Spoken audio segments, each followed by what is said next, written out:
everyone, I have another practice tip for playing faster today. This practice tip is specifically for those techniques that don't work at slow tempos. So for string players, this is a bow stroke like sautier. It only works when you're very fast, right? If you slow the stroke down, it just doesn't work anymore. For wind and brass players, this might be something like double tonguing. Like if you do it slower, the technique is just different and it doesn't actually help you do it at a faster tempo. It can be very hard to know how to practice something like this because you feel like you need to slow it down to work on the coordination, but you slow it down and then the technique is totally different and it's like a waste of time.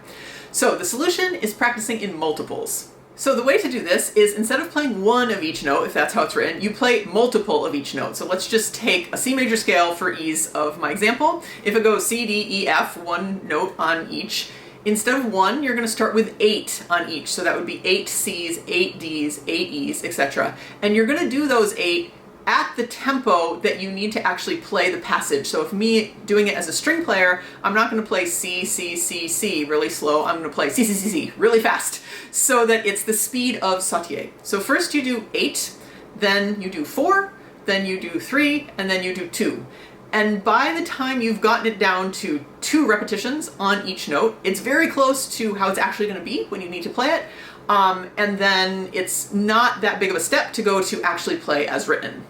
This technique really shows you where your coordination is off, right? Because even though you get to spend more time on each note, because you're doing, 8 repetitions of it, the transition from note to note is as fast as it's going to be in real life. And so that really shows you where you need to work on your coordination. I have only ever done this on things like sautier that don't work at slow tempos, but I've had students try this on things just to try it out on something that doesn't have to be fast as a way to sort of test their muscle memory or disrupt their muscle memory to make it harder in a good way.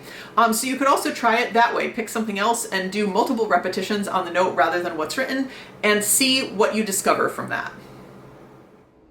All right, in this video, I'm going to show how I do practicing in multiples. So for this, I'm going to use the Midsummer Night's Dream excerpt. So that one. Because the bow stroke doesn't really work when you're at a slow tempo. The bow has to jump on its own. So the way that I would practice this, I'm just going to do a little bit of it for the purpose of this video. So first I'm going to do 8 repetitions. But at the tempo that I need to do it for my bow to do the stroke. So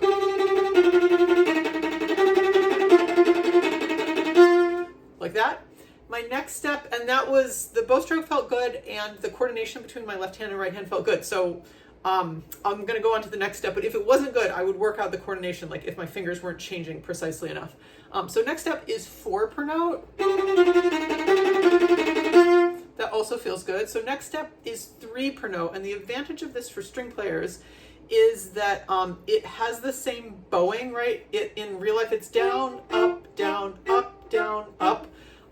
When you do 3 repetitions, down, up, down, up, down, up. So it's the same bow that comes on each note. So 3 per bow or 3 per note. So that was not clean, right? You could hear that my left hand and right hand weren't together. So that was better. I just focused on it. Sometimes that's the answer. Sometimes I have to stop on the change. It's up, and stop on each change to figure out where the coordination is. And then finally, the last step, 2 on each. And then I can play at tempo with the right bow stroke. So that's how I do it. Give it a try and see how it works for you.